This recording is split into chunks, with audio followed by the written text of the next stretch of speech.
نحمده ونصلي على رسوله الكريم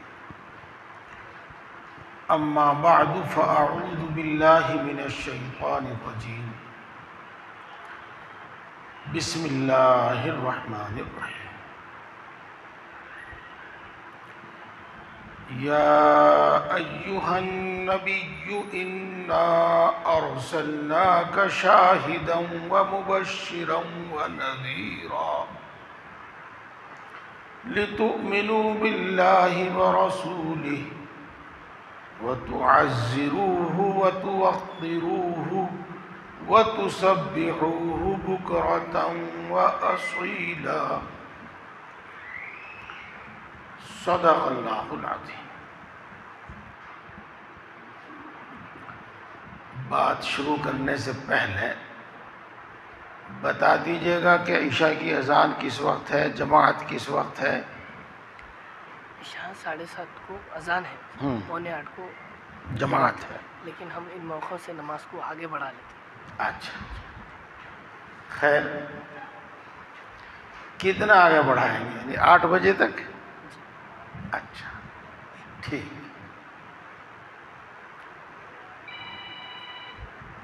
میں نے ایک آیت شریفہ پڑھی ہے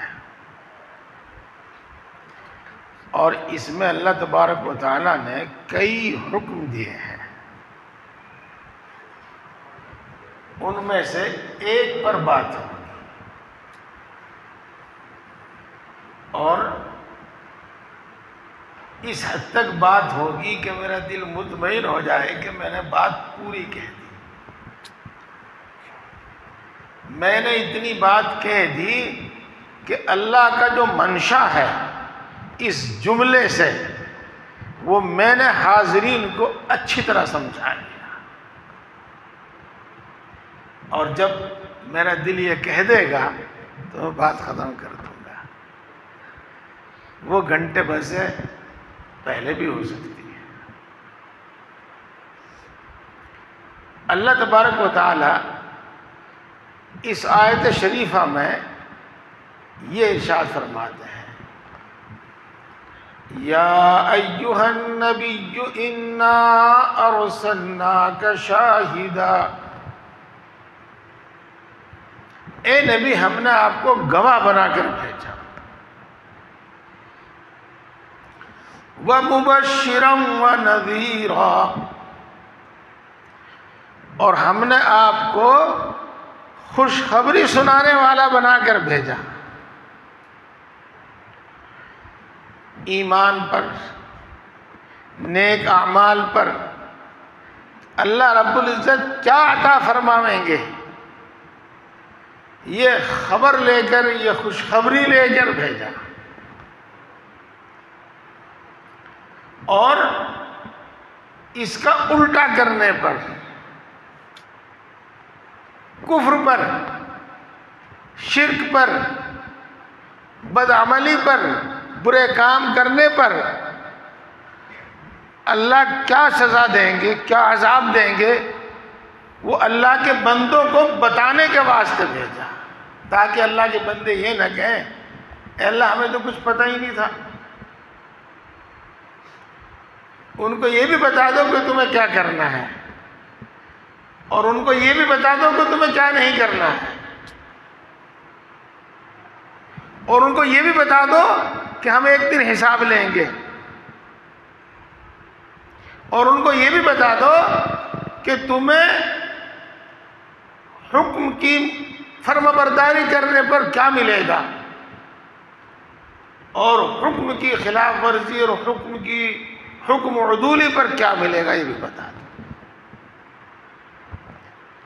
انا ارسلناک شاہدا ومبشرا ونذیرا لتؤمنوا باللہ ورسولہ، تاکہ سب انسان وہ اللہ اور اس کے رسول پر ایمان لائے، وَتُعَزِّرُوهُ، اور وہ اللہ کے رسول کی مدد کریں، وَتُوَقِّرُوهُ، اور اللہ کے رسول کی تعظیم کریں، وَتُسَبِّحُوهُ، اور اللہ کی پاکی بیان کرے صبح و شام۔ اس میں ایک جملہ ہے کہ رسول کی تعظیم، رسول کی عظمت، اور اس تعظیم اور عظمت میں ہی آ گئی محبت۔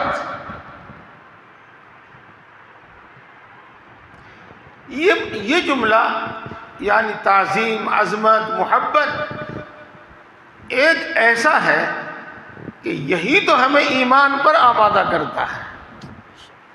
یہ تعظیم، یہ محبت، عظمت، محبت، یہی تو ہمیں اللہ اور اس کے رسول پر، ایمان پر آمادہ کرتی ہے، اور یہی ہمیں تمام تر مخالفتوں کے باوجود اور تمام تر دشمنیوں کے باوجود ایمان پر ثابت قدم رکھتی ہے۔ اور یہی عظمت اور یہی محبت اللہ کے رسول صلی اللہ علیہ وسلم کی اطاعت پر آمادہ کرتی ہے، اور اللہ کے رسول کی عظمت و محبت سے ہی اللہ کی معرفت حاصل ہوتی ہے۔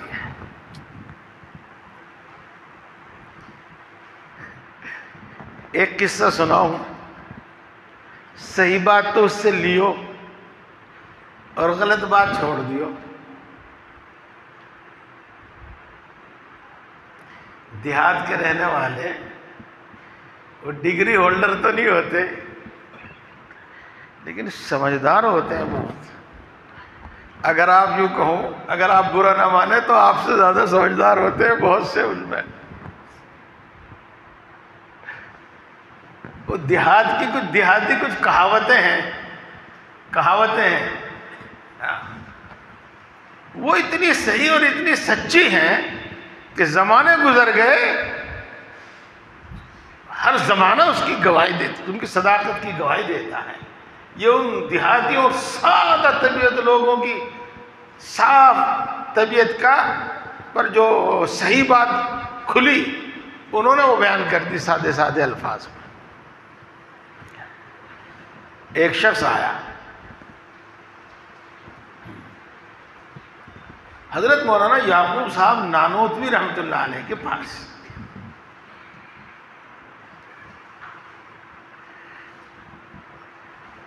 اور اس نے بیعت ہونے کی درخواست کی۔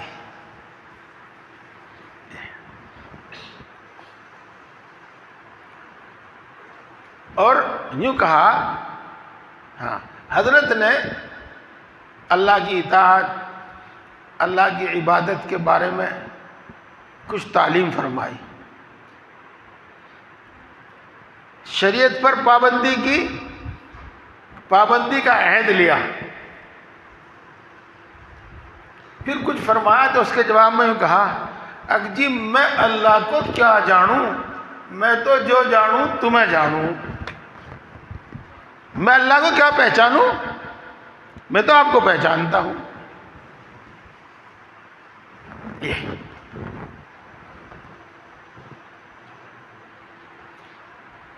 تو حضرت مولانا یعقوب صاحب رحمۃ اللہ علیہ نے اسے کچھ نہیں کہا۔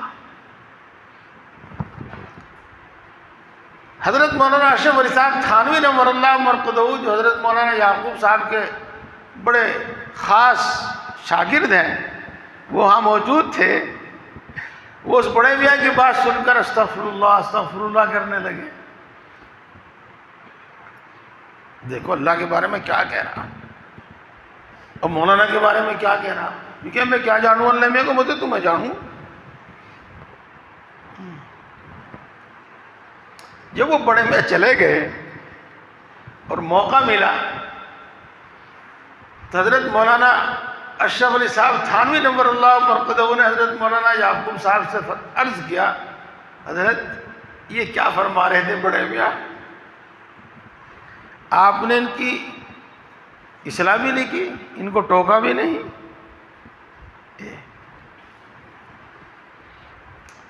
حضرت فرمانے لگے، حضرت مولانا یعقوب صاحب فرمانے لگے، کیا کہہ رہے تھے وہ، بتاؤ تو صحیح کیا کہہ رہے تھے وہ تو یوں کہہ رہے تھے، میں اللہ میں کو کیا جانوں، میں تو تمہیں جانوں۔ تو حضرت مولانا فرمایا تم جانتے ہو اللہ میاں کو؟ تم جانتے ہو اللہ میاں کو؟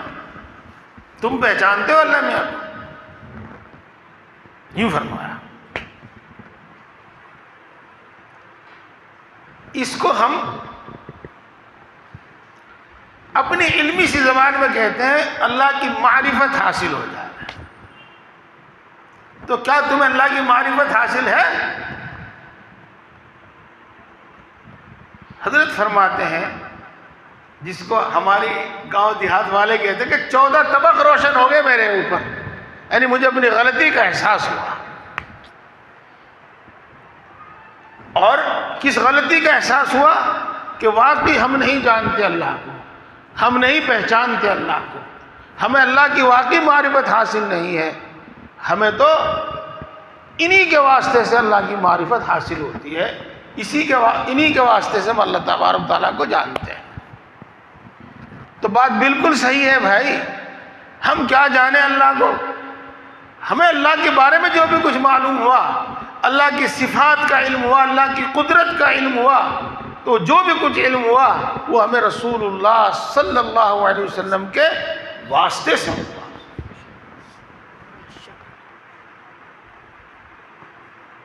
آپ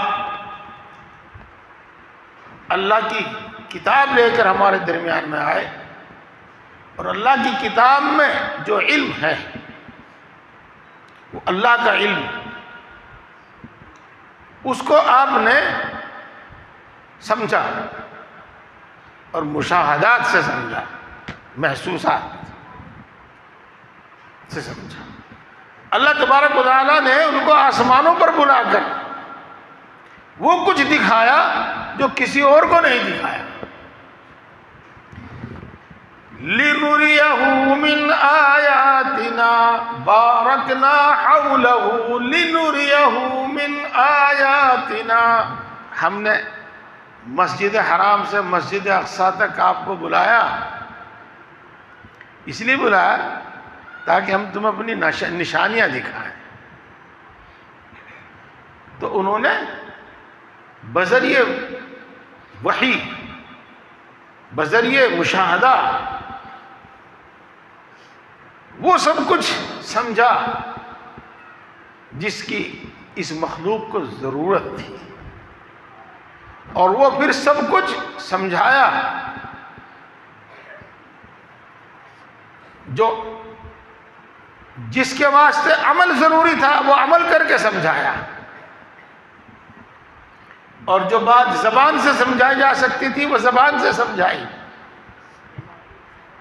ایک چیز اور بتاتے ہیں، بتاتے نہیں ہے، وہ کیا ہے کہ ایمان اور تقوی سے قلب میں، سینے میں ایک نور آتا ہے، ایک نورانیت آتی ہے. اور جب ہم کسی کے پیروی کر کے اس کی بات مان کے اپنے اندر ایمان اور تقوی پیدا کرتے ہیں تو وہ نور ایمان بھی ہمارے سینوں کی طرف منتقل ہوتا ہے. وہ نور ایمان بھی اور وہ معرفت بھی ہمارے سینوں کی طرف منتقل ہوتی ہے. تو صحابہ کرام رضوان اللہ تعالی علیہ مجمعین نے آپ کی زبان سے قرآن سمجھا، اللہ کا کلام سمجھا، اللہ کی کتاب سمجھی. آپ کے عمل سے اس پر عمل کرنا سیکھا، اور آپ کی صحبت سے، آپ کی برکتوں سے وہ مستفید ہوئے، فیض یاب ہوئے. میرے دوستو، میں یہ سمجھانا چاہ رہا تھا، اور شاید میں سمجھا چکا ہوں، آپ سمجھ چکے ہو کہ اللہ کے رسول صلی اللہ علیہ وسلم کی عظمت اور اللہ کے رسول صلی اللہ علیہ وسلم کی محبت یہی پورے دین پر چلنے کی اصل بنیاد ہے. اسی واسطے اللہ کے رسول صلی اللہ علیہ وسلم ارشاد فرماتے ہیں کہ جب تک ہر چیز سے زیادہ تمہارے دل میں میری محبت نہیں ہو جائے گی اس وقت تک ایمان کامل نہیں ہوگا. حدیث ہے وہ، میں سنا نہیں رہا ہوں. حضرت عمر رضی اللہ تعالیٰ عنہ کہتے ہیں کہ اے اللہ کے رسول، میں نے غور کیا، ہر چیز سے زیادہ آپ کی محبت میرے دل میں ہے، لیکن مجھے اپنی جان کی محبت آپ کی جان سے زیادہ معلوم ہوتی ہے. اپنی جان کی محبت زیادہ معلوم ہوتی ہے. تو رسول اللہ صلی اللہ علیہ وسلم نے ارشاد فرمایا، اے عمر، جب تک میری محبت تمہیں اپنی جان سے بھی زیادہ نہیں ہوگی اس وقت تک مومن نہیں بنو گے.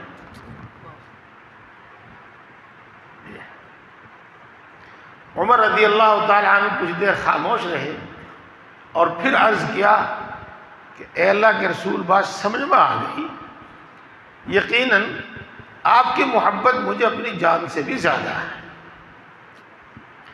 تو رسول اللہ صلی اللہ علیہ وسلم نے ارشاد فرمایا، اے عمر، اب مومن ہوئے تم. حدیث میں ہے یہ سب باتیں، حدیث ہی کا ترجمہ ہے. تو میرے دوستو، یہ باتیں سنا کر میں اب آپ کو اگلی بات سنانا چاہتا ہوں کہ آج میں آپ کے سامنے ایک لمبی حدیث سنانا چاہتا ہوں، بخاری شریف کی حدیث سنانا چاہتا ہوں، اور اس کا مقصد اور اس کی غرض یہی ہے کہ اللہ کے رسول کی عظمت محبت ہمارے دل میں ہو، اور اس کا مقصد اور اس کی غرض یہی ہے کہ ہم اللہ کے رسول صلی اللہ علیہ وسلم کے پیغام کو ماننے والے بنیں. تمام انبیاء کرام علیہ السلام، تمام انبیاء کرام علیہ السلام جن جن کا بھی قرآن پاک میں ذکر ہے، ان سب کے پیغام کے ساتھ ایک بات ملتی ہے، فاتقوا اللہ واطیعون، فاتقوا اللہ واطیعون. اللہ سے ڈرو، اللہ کی فرما برداری کرو، اللہ کی نافرمانی سے بچو، اور میری بات مانو، میری بات مانو. تو اللہ کے رسول کی عظمت محبت ہمارے دل میں ہو، اللہ کے رسول کی ہم بات مانیں تاکہ ہم اللہ کے فرما بردار اور متقی اور پرہیزگار بندے ہو جائیں.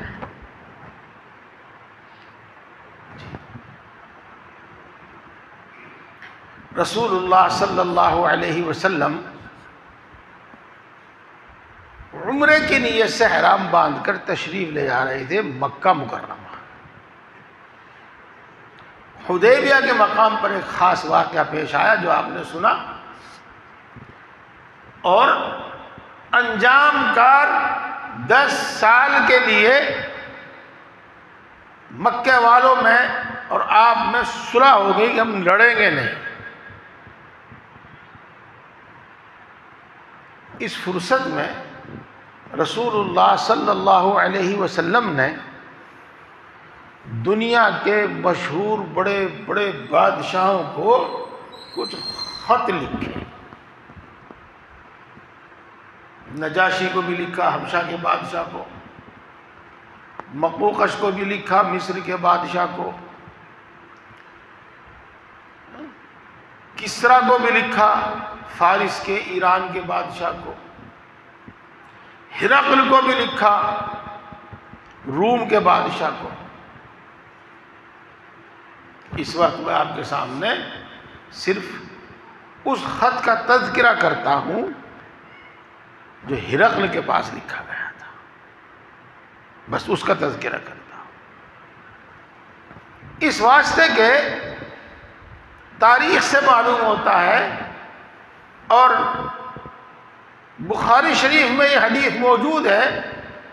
اس کی تشریح کرتے وقت محدثین کرام لکھتے ہیں کہ یہ ہرقل اپنے زمانے کا تورات کا اور انجیل کا سب سے بڑا عالم تھا، سب سے بڑا عالم تھا.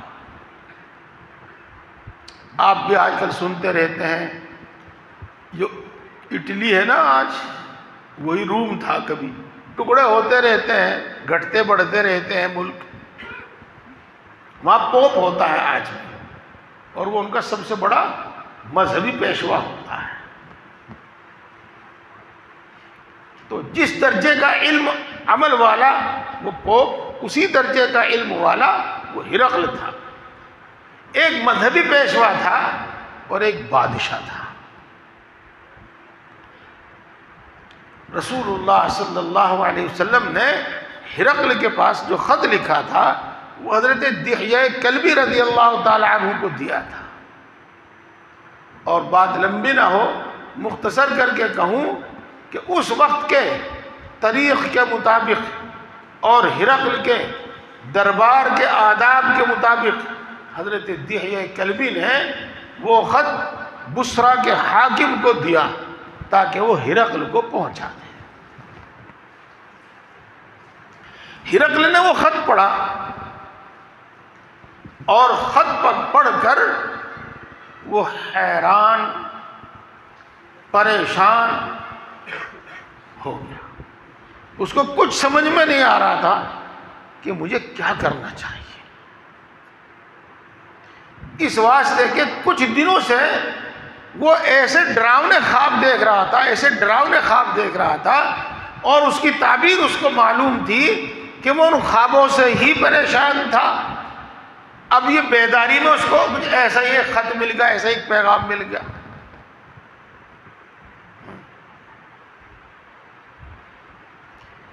بار بار آپ نے قصہ سنا ہوگا کہ فرعون نے خواب دیکھا کہ بنی اسرائیل میں ایک بچہ پیدا ہوگا جو تیری حکومت ختم کرنے کا سبب بنے گا. پھر آپ نے اس کے بعد کے بہت سے واقعات سنے ہوں گے جس سے یہ نتیجہ نکال سکتے ہیں آپ کہ اب فرعون کی ساری توجہ اس بچے پر اور اس بچے سے اپنی حکومت بچانے پر لگ گئی. چاہے کسی کو قتل کرنا پڑے، ہزاروں بچے قتل کرنے پڑے، کچھ بھی کرنا پڑے، سب کچھ کیا، اپنی حکومت بچانے پہ لگ گئی.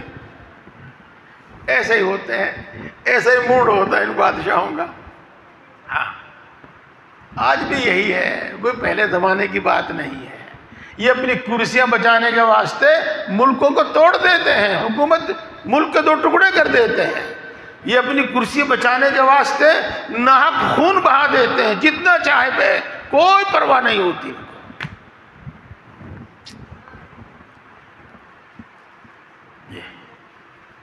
تو اس نے من جملہ اور دوسرے خوابوں کے خواب یہ دیکھا تھا کہ ختنہ کروانے والوں کا بادشاہ میرے ملک کا بادشاہ بن گیا، میرے ملک کا مالک بن گیا.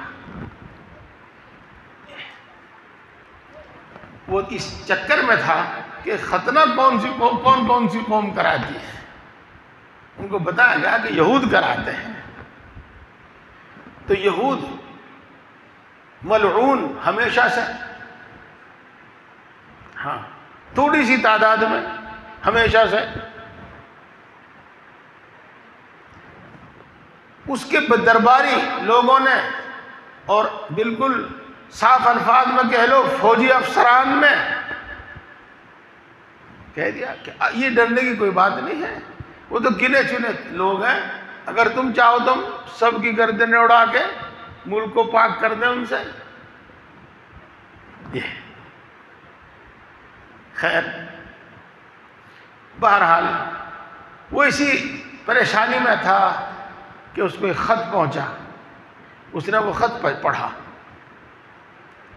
اب وہ اس خط کو سمجھنے کے واسطے، اس کے مضمرات کو سمجھنے کے واسطے اور اس پر کوئی فیصلہ لینے کے واسطے مزید تحقیق چاہتا تھا.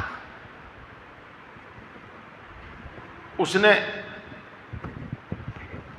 اپنے لوگوں کو حکم دیا کہ عرب کے کچھ لوگ اگر تمہیں میرے ملک میں، ملک شام میں مل جاویں تو ان کو بلا کے لے کے آؤ،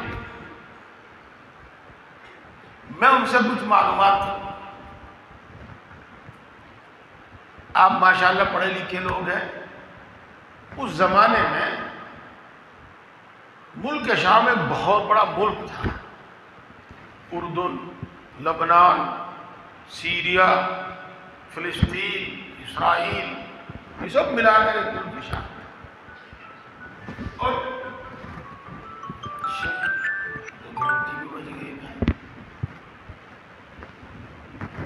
ملک شام تھا اور وہ بیت المقدس میں موجود تھا. ہرقل اس کے آدمی عربوں کو تلاش کرتے کرتے غزہ میں پہنچے. وہاں ان کو خاص مکہ مکرمہ کے ایک قافلہ ملا جس کے سردار، جس کے امیر ابو سفیان تھے. وہ 9 آدمی تھے. وہ بادشاہ کے دربار میں حاضر ہو گئے. بادشاہ نے اپنی حکومت میں رہنے والے بڑے بڑے علماء کو اور بڑے بڑے عابد لوگوں کو، راہب لوگوں کو جمع کیا، اور ارکان سلطنت، بڑے بڑے عہدوں پر جو فائز رہتے ہیں، ان کو جمع کیا. عظماء روم اور عام پبلک میں سے بڑے بڑے لوگوں کو اکٹھا کیا اور جمع کیا. جب وہ سب لوگ اندر آ گئے تو اس نے محل کے دروازے بند کرنے کا حکم دے دیا. سب دروازے بند کر دیا جائے. اب نہ کوئی اندر سے باہر آئے گا، نہ کوئی باہر سے اندر جائے گا.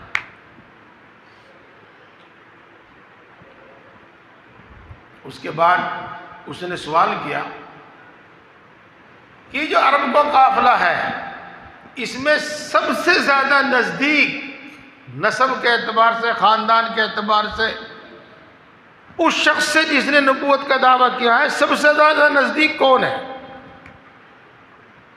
ابو سفیان نے کہا میں ہوں. دوسروں نے بھی کہا کہ یہی ہے، ابو سفیان سب سے نزدیک. اس نے کہا ٹھیک ہے، ابو سفیان تو آگے آ جائیں اور باقی لوگ پیچھے بیٹھ جائیں. میں اس سے کچھ سوال کروں گا، یہ جواب دے گا. اگر یہ سچ سچ جواب دے تو ٹھیک، اور اگر یہ کچھ غلط بیانی کرے، جھوٹ بولے، تو تم جو صحیح ہے وہ بتا دینا تاکہ میں کسی غلط فہمی میں مبتلا نہ ہو جاؤں. ہر ایک بات میں نصیحت ہے، عبرت ہے. بس اب تو جو بتانا چاہا وہ سن لیا جائے. تو وہاں ترجمان کے ذریعے ابو سفیان سے بات ہونے لگی. تو ہرقل نے سب سے پہلا سوال کیا ابو سفیان سے کہ یہ شخص جس کا یہ خط ہے اور یہ شخص جو نبوت کا دعویٰ کرتا ہے، اس کا خاندان کیسا ہے؟ اعلیٰ خاندان ہے، اونچا خاندان ہے، یا گھٹیا قسم کا خاندان ہے؟ ابو سفیان نے کہا کہ سب سے اعلیٰ خاندان ہے، سب سے اونچا خاندان ہے. ٹھیک. نے دوسرا سوال کیا کہ یہ شخص جو نبوت کا دعویٰ کر رہا ہے، کیا اس سے پہلے بھی مکہ میں یا مکہ کے ارد گرد آس پاس میں کسی نے نبوت کا دعویٰ کیا ہے؟ ابو سفیان نے کہا کہ نہیں کیا. اگلا سوال کیا کہ یہ شخص جو نبوت کا دعویٰ کر رہا ہے، جس کا یہ خط ہے، اس کے باپ دادا میں کوئی بادشاہ تھا؟ ابو سفیان نے کہا کہ نہیں، کوئی بادشاہ نہیں تھا. اگلا سوال یہ تھا کہ یہ شخص جو نبوت کا دعویٰ کر رہا ہے، اس کی بات کے ماننے والے مالدار، رئیس، معزز قسم کے لوگ ہیں یا غریب اور دبے کچلے لوگ ہیں؟ ابو سفیان نے کہا کہ غریب اور دبے کچلے لوگ، غلام وغیرہ، اس کی بات مان رہے ہیں، اور معزز مالدار بڑے لوگ اس کی بات نہیں سن رہے ہیں.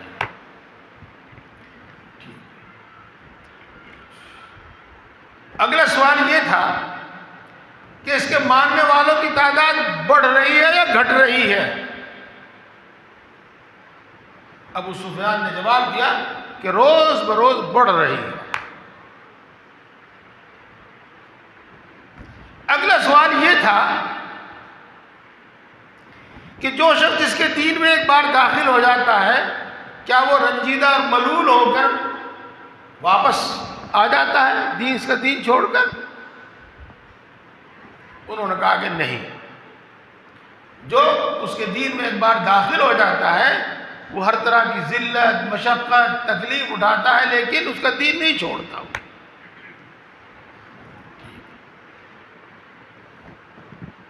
اگلا سوال یہ تھا کہ یہ شخص نبوت سے پہلے کبھی اس نے تمہارے سامنے جھوٹ بولا ہے؟ کسی بھی معاملے میں جھوٹ بولا ہے؟ تو ابو سفیان نے وہ کہا کہ نہیں، کبھی جھوٹ نہیں بولا اس نے۔ اگلا سوال یہ تھا اس کا کہ تمہاری اور اس کی کبھی کوئی جنگ ہوئی ہے؟ کہا کئی جنگیں ہوئی ہیں۔ پھر کیا نتیجہ رہا جنگ کا؟ کیا کبھی وہ جیتا ہم ہارے، اور کبھی ہم جیتے وہ ہارا؟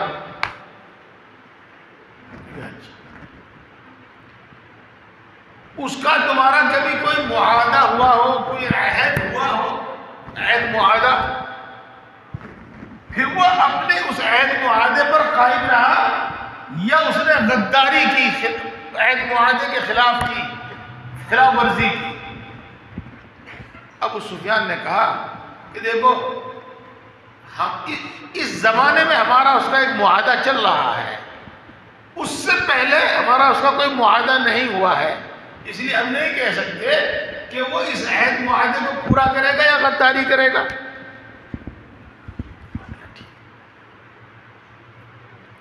اس کے بعد اس کا سوال تھا کہ وہ تمہیں کن باتوں کا حکم دیتا ہے؟ اس وقت تک جو احکام نازل ہو چکے تھے، مشہور احکام، اور اسلام کے 5 شعبے ہیں، تعلیمات 5 حصوں میں تقسیم کی جاتی ہے، تھوڑے تھوڑے احکام سبھی شعبوں کے شروع ہی سے نازل ہونے شروع ہو گئے تھے۔ وہ ہمیں توحید کا حکم دیتا کہ ایک اللہ کی عبادت کرو، اس کے ساتھ کسی کو شریک نہ کرو، اور وہ ہمیں نماز پڑھنے کا حکم دیتا ہے، اور وہ ہمیں صلہ رحمی کا حکم دیتا ہے، صلہ رحمی کا، خاندانی اور خون کے رشتوں کو جوڑ کر رکھنے کا حکم دیتا ہے، اور وہ ہمیں پاک دامن رہنے کا حکم دیتا ہے، اور وہ ہمیں کمزوروں کی، غریبوں کی مدد کرنے یعنی صدقہ خیرات کا حکم دیتا ہے۔ یہاں سوالات کا سلسلہ ختم ہوا، پھر ہرقل نے ان سوالات کے جوابات سن کر جو سمجھا، جو نتیجہ نکالا، وہ اس پورے مجمع کے سامنے اس نے بڑے کھلے دل سے بیان کرنا شروع کیا، اور وہی ہم آپ کو سنانا چاہتے ہیں۔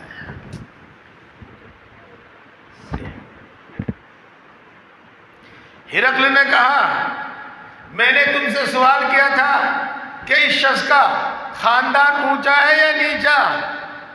تم نے کہا اس کا خاندان اونچا ہے، تو سن لو، تمام انبیاء کرام جو بھی دنیا میں آئے وہ اعلیٰ خاندان میں ہی آئے۔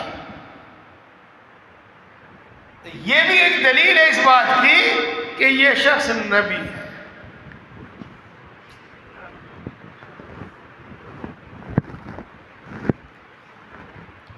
میرا دوسرا سوال یہ تھا کہ اس سے پہلے بھی کسی نے نبوت کا دعویٰ کیا کہ نہیں کیا؟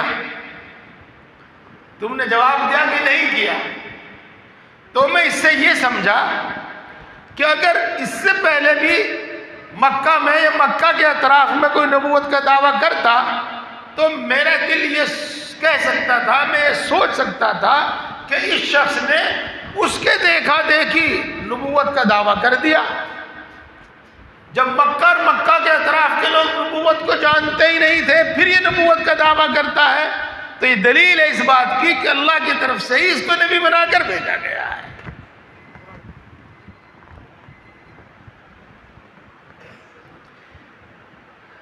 اگلا سوال تھا میرا کہ اس کے خاندان میں باپ دادا میں کوئی بادشاہ ہوا؟ تم نے کہا کہ نہیں ہوا۔ اگر کوئی بادشاہ ہوتا تو میرا دماغ اور میرا دل یہ کہہ سکتا تھا کہ اس بہانے یہ اپنے باپ دادا کی حکومت حاصل کرنا چاہتا ہے، لیکن جب اس کے باپ دادا میں کوئی بادشاہی نہیں ہوا تو یہ منشا بھی نہیں ہو سکتا، لہذا یہ واقعی اللہ کا نبی ہے۔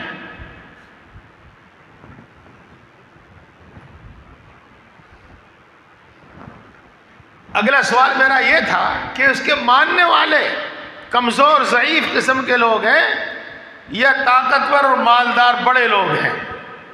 تم نے یوں کہا کہ گھٹیا قسم کے لوگ ہیں، دبے کچلے لوگ ہیں۔ آسمانی تمام کتابیں یہ بتاتی ہیں کہ اولاً انبیاء کرام علیہ السلام پر ایمان لانے والے اور ان کی بات پر لبیک کہنے والے یہ دبے کچلے اور غریب لوگ ہی ہوا کرتے تھے۔ قرآن پاک میں بھی ذکر ہے۔ رسول اللہ صلی اللہ علیہ وسلم نے بھی ارشاد فرمایا، بدأ الانسان غریبا بدأ الاسلام غریبا وسیعود غریبا۔ اسلام ایک اجنبی تھا ابتدا میں، اور کچھ دنوں کے بعد پھر یہ اجنبی ہو جاوے گا لوگوں کے درمیان۔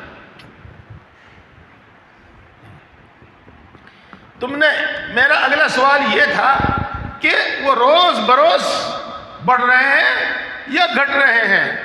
تم نے جواب دیا کہ وہ روز بروز بڑھ رہے ہیں۔ تو انبیاء کرام علیہ السلام کی دعوت ایسے ہی ہوتی تھی کہ وہ دھیمے دھیمے روز بروز آگے بڑھتی تھی۔ یہ بھی ایک دلیل ہے اس بات کی کہ یہ شخص نبی ہے۔ اگلا میرا سوال تھا کہ جو اس کے دین کو ایک بار قبول کر لیتا ہے وہ کوئی تنگ آ کر پریشان ہو کر واپس ہوتا ہے کہ نہیں؟ تم نے جواب دیا کہ نہیں۔ تو اس پر ہرقل نے تبصرہ کیا کہ حق کی شان یہی ہوتی ہے کہ حق جب دل کے اندر اتر جاتا ہے تو وہ نہیں نکلتا۔ جان تو نکل جاتی ہے، روح تو نکل جاتی ہے، لیکن وہ نہیں نکلتا دل سے۔ ہم نے اور آپ نے حضرت بلال رضی اللہ تعالیٰ عنہ، حضرت خباب بن ارد رضی اللہ تعالیٰ عنہ کے جو واقعات سنے ہیں وہ تصدیق کرتے ہیں اس بات کی۔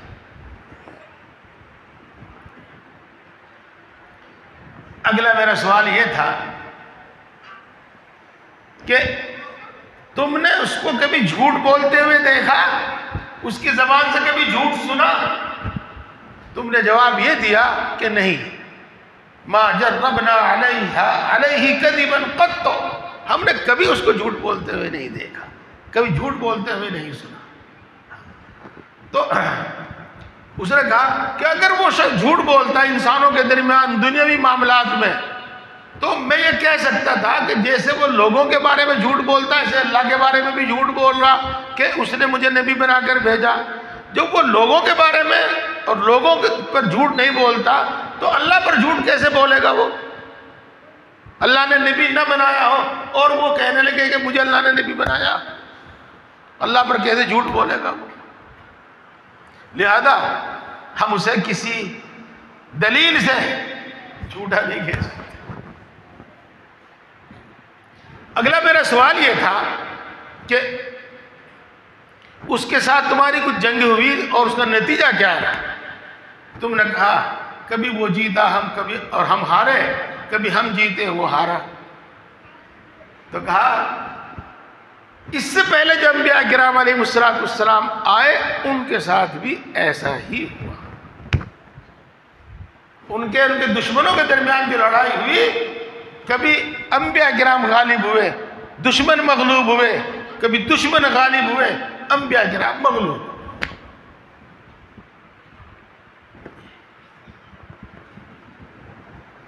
تم سے میں نے پوچھا کہ اس نے کبھی غداری کی ہے، عہد معاہدے کی خلاف ورزی کی ہے؟ ہاں۔ تم نے کہا کہ نہیں، آج تک نہیں کی۔ تو کہا کہ وَكَذَلِكَ الرُّسُلُ لَا يَغْدِرُونَ، یہی حال ہے، یہی عادت شریفہ ہے تمام انبیاء کرام علیہ السلام کی کہ وہ غداری نہیں کرتے، عہد معاہدے کی خلاف ورزی نہیں کرتے۔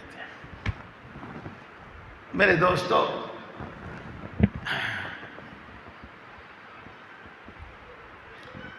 درمیان میں بہت کچھ کہنے کو جی چاہا، نہیں کہا، لیکن یہاں میں آپ سے ایک جملہ کہے تھے اور پھر اس کے متعلق ایک واقعہ بیان کر کے آگے بات شروع کرتا ہوں۔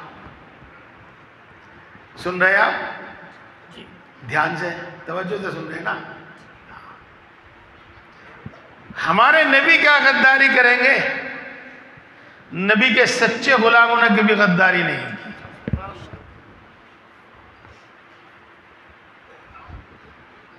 ہمارے نبی کیا غداری کریں گے؟ ان کے سچے غلاموں نے کبھی غداری نہیں کی۔ تاریخ میں بہت سے واقعات ایسے محفوظ ہیں۔ اسی ملک شام کے حاکم، بادشاہ، امیر حضرت معاویہ رضی اللہ تعالی عنہ ہیں، اور جو اٹلی ہے، روم ہے، اس میں نصرانیوں کی حکومت ہے، عیسائیوں کی حکومت ہے۔ اب ان سے ہمیشہ لڑائی رہتی تھی امیر حضرت معاویہ رضی اللہ تعالی عنہ۔ تو حضرت معاویہ رضی اللہ تعالی عنہ کا اور ان کا آپس میں ایک معاہدہ ہوا،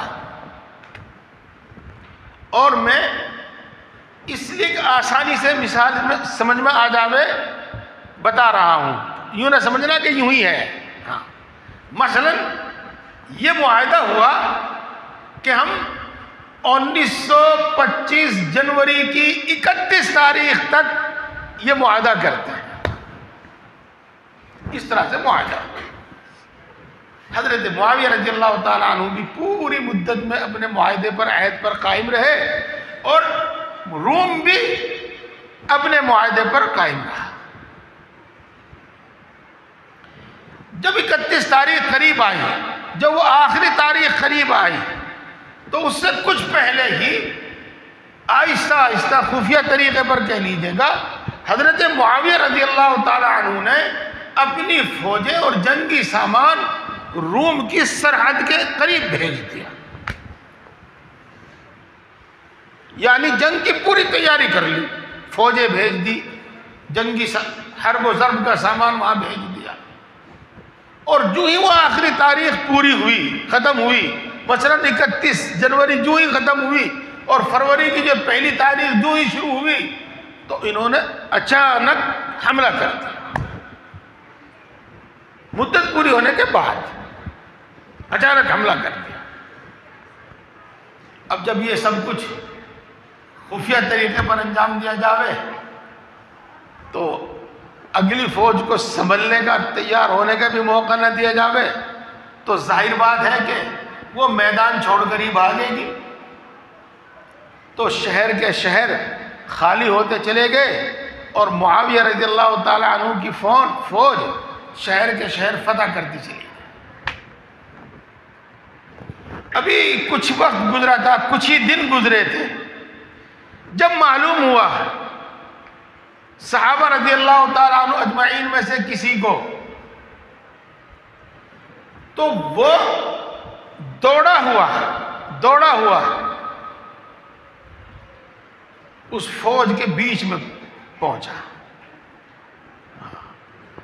اور جو اس فوج کا اس وقت سپہ سالار تھا، اس کا نام لے کر اور اس کو آواز لگا کر کہا، لا غدرہ، لا غدرہ، مسلمان غداری نہیں کرتے، مسلمان غداری نہیں کرتے، اور تم یہ سب علاقے خالی کر کے واپس آ جاؤ اور دشمن فوج کو بھی اپنے دفاع کی تیاری کا موقع دو۔ چنانچہ حضرت امیر المؤمنین حضرت معاویہ رضی اللہ تعالیٰ عنہ کے حکم سے تمام فوج واپس آ گئی، اور وہ سب مفتوحہ علاقے خالی کر دی۔ ایک نہیں اور بھی بہت سارے واقعات ہیں. اسی لیے میں نے اپنے آپ کو آپ سب کو مخاطب کرتے ہوئے کہا ہے کہ نبی نہیں بلکہ نبی کے سچے غلام بھی غداری نہیں کرتے.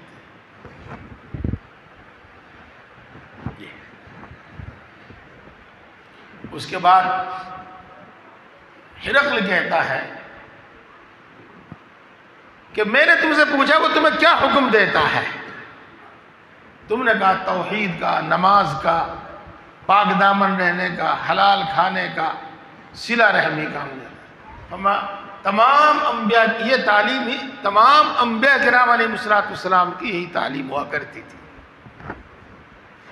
اور اے ابو سفیان، جو تو نے کہا ہے اگر یہ سب سچ ہے تو کل وہ اس زمین کا مالک ہوگا جو آج میرے قدموں کے نیچے ہے.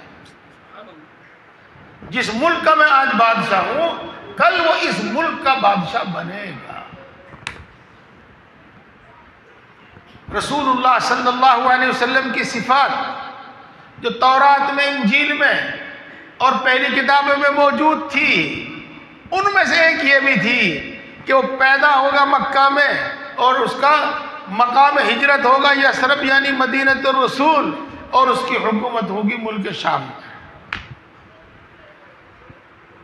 تو وہ کتابوں سے واقف تھا، اس لیے اس نے کہا کہ اگر جو تو نے کہا یہ سب سچ ہے تو کل وہ اس زمین کا مالک ہوگا جو میرے قدموں کے نیچے ہے. میرے دوستو، یہی باتیں اور اتنی ہی باتیں ہمیں بہت کچھ سمجھانے کے واسطے کافی ہیں. اور یہ سب باتیں ہمیں ہر ایک بات ان میں سے ہمیں ایک پیغام دے رہی ہے، اور ہر ایک بات اس میں سے رسول اللہ صلی اللہ علیہ وسلم کے سچے نبی، آخری نبی، اور وہ نبی جس کی تمام انبیاء کرام علیہ السلام نے بشارت سنائی اور جس کا ذکر تورات میں اور انجیل میں تھا، یہ وہی نبی ہے. یہ اس کے بعد ہرقل نے بالکل صاف صاف الفاظ میں کہا، اے میری قوم، اگر تم اپنی جانوں کی سلامتی چاہتے ہو اور اپنے بچوں کی سلامتی چاہتے ہو اور اپنے ملک کو باقی، اپنی حکومت کو باقی رکھنا چاہتے ہو تو تم اس پر ایمان لے آؤ. بالکل صاف الفاظ میں کہا. بخاری شریف کی کتاب، بخاری شریف اٹھا کر دیکھ لو. تو ہرقل بہت بڑا بادشاہ تھا، بہت بڑا عالم تھا، بہت بڑا بزرگ، زاہد عبادت گزار تھا. جی ہاں، وہ اپنی ایک نظر پوری کرنے کے واسطے پیدل چلا آ رہا تھا بیت المقدس. تو اس کو کچھ کہہ تو نہیں سکے، لیکن وہ لوگ وحشی گدھوں کی طرح، جنگلی جانوروں کی طرح بلک کر بھاگے، دروازوں کی طرف بھاگے. دروازے سے بند تھے، باہر جا نہیں سکتے تھے. اور ہرقل نے پہلے یہ بات اپنے دل میں ٹھانی تھی کہ میں اپنی قوم کو سچے دل سے یہ دعوت دوں گا جو اس خط میں جو دعوت مجھے ملی ہے، اسلم تسلم، اسلام لیا سلامتی سے رہے گا. اسی لیے انہیں دروازے بند کروائے تھے. لیکن جب دیکھا کہ میری قوم نے میری بات نہیں سنی اور جنگلی گدھوں کی طرح یہ بدک کر بھاگ گئے ہیں، تو واپس بلایا ان کو، سب کو واپس بلایا. سب واپس آ گئے اور جب سکون سے بیٹھ گئے تو اس نے پھر وہی چال چلی جو دنیا سے محبت رکھنے والے اور حکومتوں سے محبت رکھنے والے اور دولتوں سے محبت رکھنے والے اور اس جھوٹی عزت کو سب سے زیادہ پیاری چیز سمجھنے والے چلا کرتے ہیں چال کہ میں تو تمہیں آزمانے کے واسطے کہہ رہا تھا، میں یہ دیکھنا چاہتا تھا کہ تم اپنے دین پر کتنے مضبوط ہو. اس کے باوجود بھی اس نے اس فتنے کو، اس ہنگامے کو دبانے کے واسطے جملہ تو کہہ دیا، لیکن اس کا دل بار بار چاہتا تھا کہ تو ایمان لے.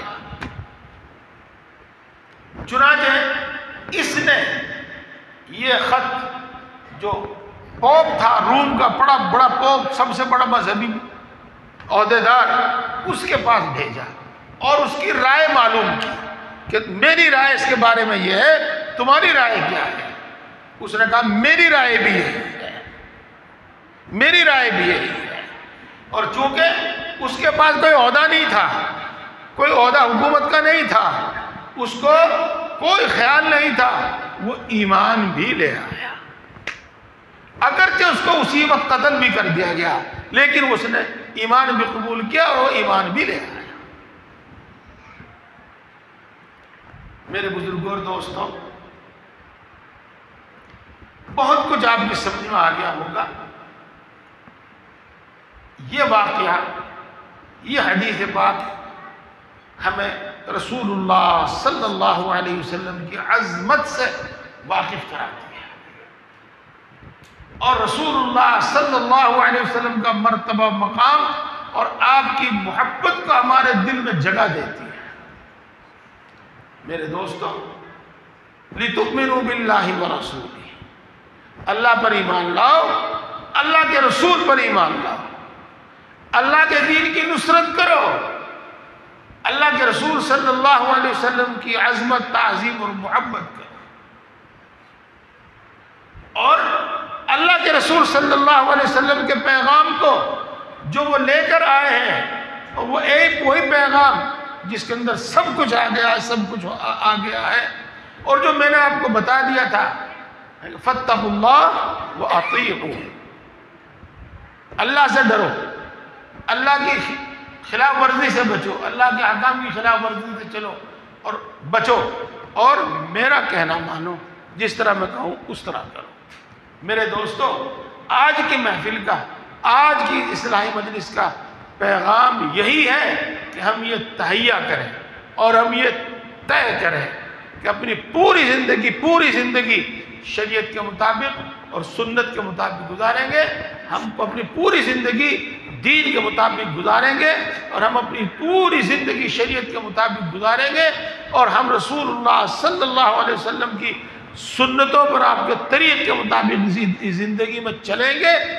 اور اس بات کا یقین رکھیے کہ راحت اسی میں ہے، عزت اسی میں ہے، اور اچھا انجام اسی میں ہے، اور کامیابی اسی میں ہے۔ اللہ تبارک و تعالی ہم سب کو توفیق عطا فرمائے۔ وآخر دعوانا الحمدللہ رب العالمین۔ الحمدللہ رب العالمین، الرحمن الرحیم، مالک یوم الدین، والصلاة والسلام على سید الانبیاء والمرسلین، محمد وآلہ واصحابہ اجمعین۔ لا الہ الا انت سبحانک انی کنت من الظالمین۔ ربنا ظلمنا انفسنا وإن لم تغفر لنا وترحمنا لنكونن من الخاسرين۔ اللهم لا أحصي ثناء عليك أنت كما أثنيت على نفسك۔ اے اللہ، یقیناً کمال کی تمام صفات تیری ذات بابرکات میں موجود ہیں۔ اے اللہ، یقیناً تو ہر عیب سے، ہر نقص سے پاک ہے۔ اے اللہ، ہم تیری ان تمام اچھی اور سچی صفات کے واسطے سے تجھ سے مانگتے ہیں، ہم سب کو ایمان کامل عطا فرما۔ اے اللہ، ایمان کی لذت و حلاوت نصیب فرما، ایمانی تقاضوں پر عمل کرنے کی توفیق نصیب فرما، ایمانی صفات ہمارے اندر پیدا فرما، اپنے وعدوں کا یقین ہمارے دل میں پیدا فرما، اپنی محبت و معرفت عطا فرما، اپنا خوف عطا فرما، اپنے نبی کی محبت عطا فرما، نیک لوگوں کی محبت عطا فرما، ہم سب کو ہدایت عطا فرما، ہماری اولاد کو اور ہماری نسلوں کو ہدایت عطا فرما۔ اے اللہ، ہم سب کو دین کی صحیح سمجھ عطا فرما، علم نافع عطا فرما، اپنے علم پر عمل کرنے کی توفیق عطا فرما، ہم نے جو یہاں سنا ہے اس پر عمل کرنے کی توفیق نصیب فرما۔ اے اللہ، ذکر کرنے والی زبان عطا فرما، شکر کرنے والا دل عطا فرما، اپنی طاعت و عبادت میں مشقت برداشت کرنے والا جسم عطا فرما۔ اے اللہ، آج تک جتنی نافرمانی کی ہیں تمام گناہوں کو معاف فرما۔ اے اللہ، ہر گناہ کو معاف فرما۔ ہمیں دو تین جملے کہوں گا، آپ آمین کہنے کے بجائے وہی جملے لوٹائیں، اس کے بعد پھر آمین کہیں۔ اے اللہ جرم کا اعتراف ہے، اے اللہ جرم کا اعتراف ہے، رحم کی درخواست ہے۔ رحم کی درخواست ہے۔ اے اللہ جرم کا اعتراف ہے، اے اللہ جرم کا اعتراف ہے، رحم کی درخواست ہے۔ رحم کی درخواست اے اللہ جرم کا اعتراف ہے، ہے۔ اے اللہ جرم کا اعتراف ہے، رحم کی درخواست ہے۔ رحم کی درخواست اے اللہ معاف کر دیجئے پھر نہیں کروں گا۔ ہے۔ اے اللہ معاف کر دیجیے۔ اے اللہ معاف کر دیجئے پھر نہیں کروں گا۔ اے اللہ معاف کر اے اللہ معاف کر دیجئے پھر نہیں کروں گا۔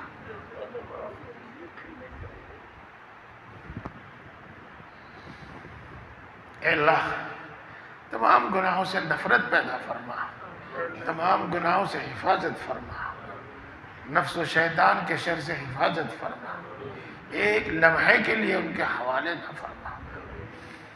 اے اللہ تیری توفیق کے بغیر اور تیری نصرت کے بغیر کچھ بھی نہیں ہوتا، اپنی طاعت و عبادت میں ہماری مدد فرما، اپنی طاعت و عبادت کو ہمارے لیے آسان فرما۔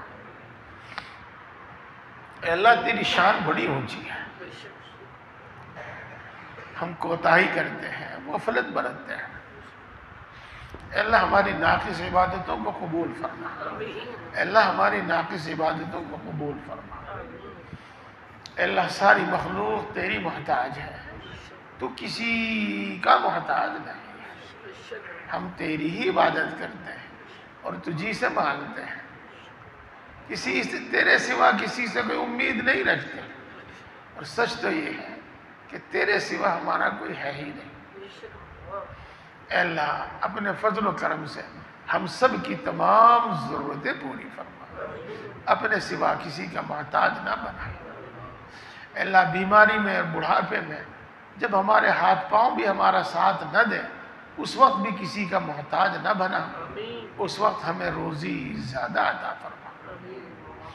اے اللہ ہم سب کو اور ہمارے گھر کے تمام افراد کو، امت مسلمہ کے ہر فرد کو، خاص طور سے دعا کے لیے کہنے والوں کو، اے اللہ صحت و قوت عطا فرما، تمام بیماریوں سے شفا نصیب فرما، خصوصاً خطرناک قسم کی بیماریوں سے شفا نصیب فرما۔ اے اللہ خوشحالی عطا فرما، تنگ دستی سے حفاظت فرما۔ اے اللہ تو خوب جانتا ہے کہ قرض نگاہ جھکا دیتا ہے، تو خوب جانتا ہے کہ قرض کمر توڑ دیتا ہے۔ اے اللہ قرضوں سے سبکدوش فرما۔ اے اللہ تو دلوں کی باتوں کو خوب جانتا ہے، تجھ پر کچھ بھی چھپا ہوا نہیں ہے، تو دلوں کے حال سے پوری طرح واقف ہے۔ اے اللہ جس کو مکان کی ضرورت ہے اس کو کشادہ مکان عطا فرما، جس کو دکان کی ضرورت ہے اس کو موقع کی دکان عطا فرما، جس کو نوکری کی تلاش ہے اس کو اس کی پسندیدہ نوکری عطا فرما، جس کو کاروبار کی تلاش ہے اس کو بابرکت حلال کاروبار عطا فرما، اور جس کو کاروبار عطا کیا ہے اس میں برکت عطا فرما، اس میں ترقی عطا فرما۔ اے اللہ جن کو رشتوں کی تلاش ہے ان کو نیک اور نبا والے رشتے عطا فرما، جن کے رشتے طے ہو چکے ہیں کوئی بھی رکاوٹ ہے ہر رکاوٹ کو دور فرما۔ اے اللہ جن کو اولاد کی تمنا ہے ان کو نیک و صالح اولاد عطا فرما، جن کو لڑکی کی تمنا ہے لڑکی عطا فرما، اور جن کو لڑکے کی تمنا ہے لڑکا عطا فرما۔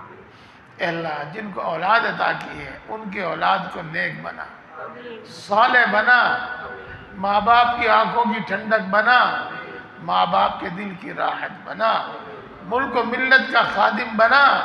اے اللہ ہم کو بہترین صلاحیتیں بہترین قابلیتیں عطا فرما۔